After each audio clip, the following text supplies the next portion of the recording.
Hello friends, welcome to the fourth and the last session in our series on environmental management system.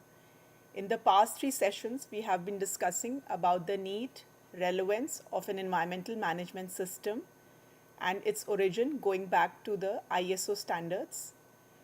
We have also discussed the various elements of ISO 14001 based on which an environmental management system can be established in an organization. Just having a quick look at that, it is based on the PDCA cycle of any management system, which is the plan, do, check, act, out of which the 5 elements which come for 14001 are the environmental policy, the planning, implementation and operation, checking and corrective action, management review, which should always be accompanied by a continual improvement cycle. The policy has to be coming from the top management. It should be well documented, implemented, maintained, communicated, and publicly available for all the stakeholders. The planning part involves identifying the various activities, products, and services of the organization, the environmental aspects, and then identifying the significant environmental aspects related to those activities, determining the legal and statutory requirements, establishing the objectives and targets of the organization in relation to the environmental performance of the organization, and also then developing a management program in lieu of these objectives. The next in the cycle comes the implementation and operation, which involves forming the structure of responsibility of the organization, showing the flow of responsibility and authorization, then enhancing the capabilities and competences of the people involved with a two-way communication process in place, and then exercising controls by having proper documentation. Documents should be controlled, operations have to be controlled, and the organization should be prepared for any emergency that might arise. The third in the cycle is the checking and corrective action, which involves monitoring and measuring of the various environmental aspects. Any non-conformance arising has to be tackled, a corrective and a preventive action then has to be taken. Periodic EMS audits are a way to do that, and all the records have to be kept in place. The next in the cycle is management review, which is an important part since this is the roots of a continual improvement, wherein all the parts of the system are discussed with the top management, which is the force behind it, who are issuing the policy, who are providing the resources for this system. So in this series, in this lecture, we will be discussing how to implement this environmental management system after understanding all the elements of it. So first of all, there is a need to have a proper plan on how to implement the system. So a commitment has to be obtained from the top management that they will be providing the resources for it and the time required for it. All kinds of resources, which is the 4 M's commonly known as man, machinery, money. Education has to be given on the contents of the standard. The organization should then determine its position with regard to the environment and the requirements of the 14001. They should educate themselves. They next need to analyze what are their shortcomings and what are the gaps are there and how they can be closed. A timeline has then to be established on the implementation steps which are based on the gap analysis. Then some time, of course, has to be given for the system to run so that we can collect some records and make improvements before we actually ask a certifying agency to come and audit us for the certification. Let's talk about the gap analysis. Gap analysis is nothing but determining the position of the organization with regard to environment. So we need to tackle questions as in, are there any gaps that have to be bridged? In case there are, what are they and where are they located? In what part of the organization are they really located? Then how they can be improved? And in case they have to be improved, who will be taking the corrective and preventive actions for those? Next in step is analyzing the environmental position so that the gaps can be bridged for the organization. There are various kinds of assessments that will help us in doing this gap analysis. We can do a initial environmental review to see what is the environmental position of the organization. Then an assessment of the various aspects and impacts of the activities of the organization. Next is to identify the legal and other statutory requirements. Next is the identification of the environmental programs with respect to the objectives and targets which have been set by the organization corresponding to its environmental policy. Next in line would be the implementation of the improvement actions which are based on the results of these assessments. So whatever the improvement actions have been suggested, they have to now be implemented.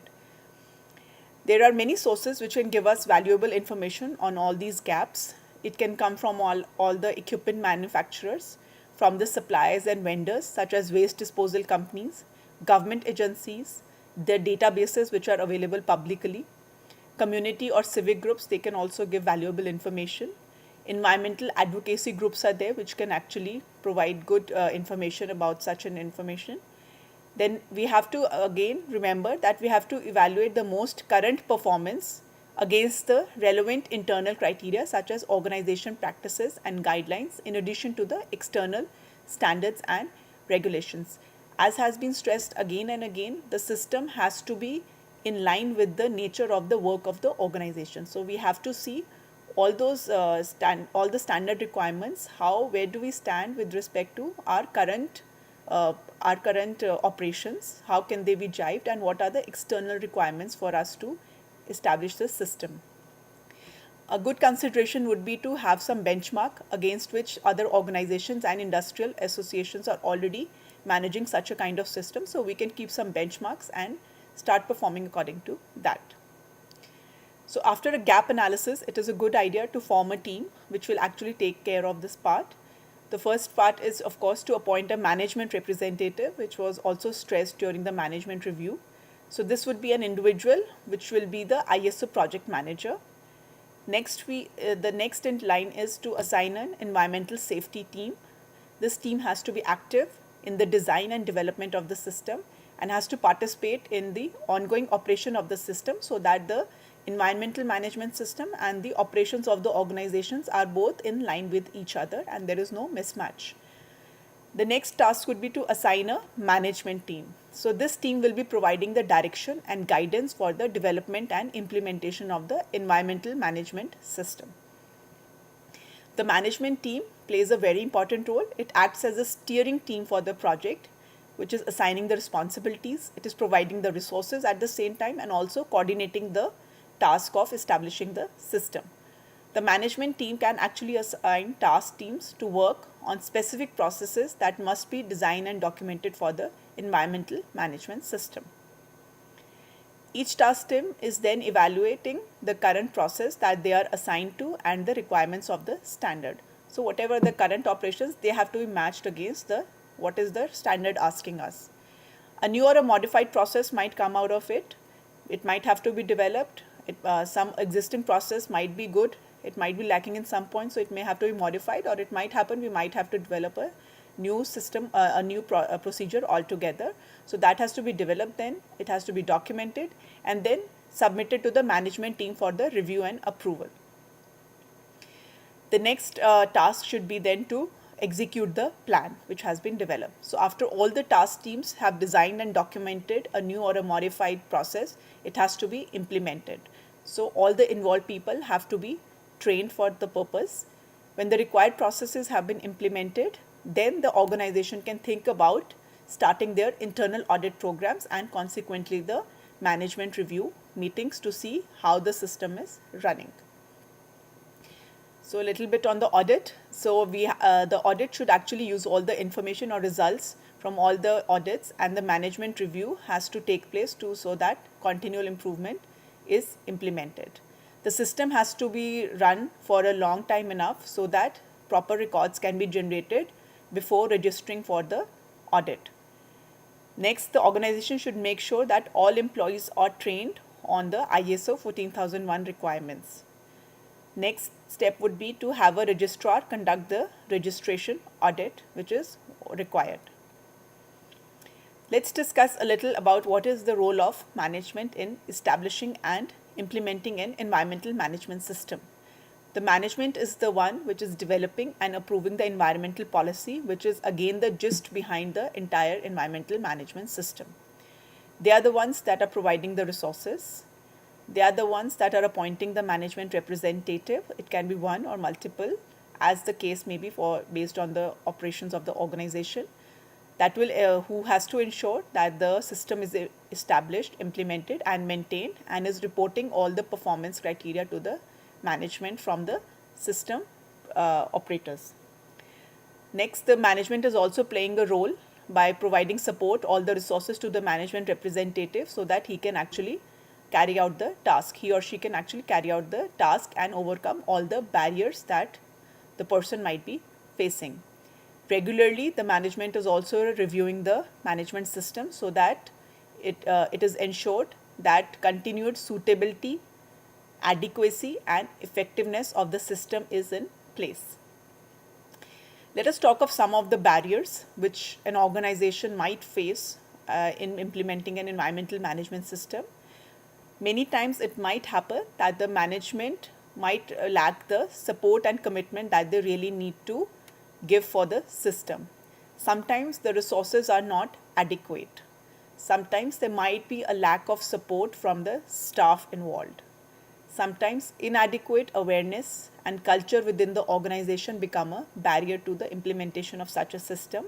There might be a lack of clear responsibilities and authorities. So there are the defined authorities and responsibilities are not clear. So there are ambiguities in that, which leads to a little mismatch there. Sometimes the system that is developed by the organization is so complex that it becomes very tedious to implement such a system. Organization politics and culture within the functional areas also can play some role in being a barrier to the system implementation. So let us now talk about how to gain after implementing the environmental management system. Next step would be how to gain the certification for the environmental management system. The steps involved are: the first step is to apply to an accredited conformity assessment body, which is actually assessing an organization for compliance to ISO 14001. Then there has to be an external comprehensive documentation review and a preliminary audit which will be done by the certifying body that will evaluate if the organization is actually ready for the certification. Next, based on this initial audit, some improvements in the documentation might be suggested to the organization and those have then to be implemented. And then comes the next step wherein the actual certification audit happens. After the audit, there has to be a management review and the further improvements, corrective actions that have been suggested by the audit team have to be implemented by the organization. Again, the corrective actions have to be as per the non-conformances raised so that the issue is tackled, and it should be based on the root cause analysis as we had discussed before. Next, after completing all this process, the certification is granted for 3 years. Thereafter, there are some surveillance audits which are conducted by the certification conformity assessment body, which has actually provided the certification. So initially, that is done on a 6-monthly basis. So that, since we also talked about audit intervals, so since it's a new system, they'll do it on 6 months. And later on, as the system gets more mature, so these surveillance audits then go up to an annual basis. Based on those, there should also be annual management review meetings, or if the frequency needs to be more for the organization, they can decide for that also. Then again, thereafter a 3-year cycle of the recertification will follow. So that is how an organization can actually implement and gain the certification and have it running. So to start summing up our discussion in the last 4 lectures, an effective EMS is the one which is meeting the requirements of the 14001. Again, the system is effective only if it is consistent with the various elements, and those elements are interrelated. That is, all the significant aspects are actually reflected in the emergency planning and everything. So all these things have to be linked, they have to be interrelated. All the mechanisms for the continual improvement should be in place so that the system is effective. Again, to improve the management system and organizational performance, supported by management commitment and support. Management commitment and support actually go a long way in making the system effective and a big success. So if I talk of the environmental management system, we have to understand it is a management system. It is an administrative framework that the organization is actually implementing and operating. It is more than just a compliance. It is not just about complying to the requirements of 14001. It also includes safety. It includes due diligence to the energy, water, and all those needs of the resources that the organization is actually using, which are directly linked to the environment. And of course, in case there are any non-regulated impacts, even those have to be then covered under the umbrella. Again, we have to understand this is an EMS is actually supporting a mission of environmental protection. And again, we have to understand sometimes the organizations, the top management in since we talked earlier that it is a good marketing tool also, which shows that the organization is very has a niche for corporate social responsibility. Sometimes managements would like to have a certification in a very quick way, but it has to be understood that this is a process. It will take time. This is not just an event, a one-time event. It is a process. It takes time. We have to take time to actually plan, implement, and then give some time for the system to run. Again, the EMS requires commitment not only from the top management, but also from the entire organization that is actually implementing and running the system. So we have to understand it is not just a part-time job, that whenever the audit is due, we just start working on the documents. It is not a part-time job. It becomes a way of life for the organization. Again, an effective management system, if EMS, would be one which is alive. So continual improvement should always be there. It should be an alive. It is always working. It is always changing. So it has to be alive. It is responding to all the changes happening in and around the organization. So it should not be that once made and just kept aside. So it has to be alive. It has to be practiced. It has to be changed. It has to be modified, and its implementation has to be monitored continuously. Okay. So again, in this system, for the system to be successful, there should be accountability. Accountability has to be critical. So people should be accountable for the task or the role they are assigned to play in this system. Again, the effective running of an environmental management system, it provides not only environmental ongoing benefits to the organization, but also leads to a lot of cost savings, and it actually helps in building a very healthy workplace culture. Thank you.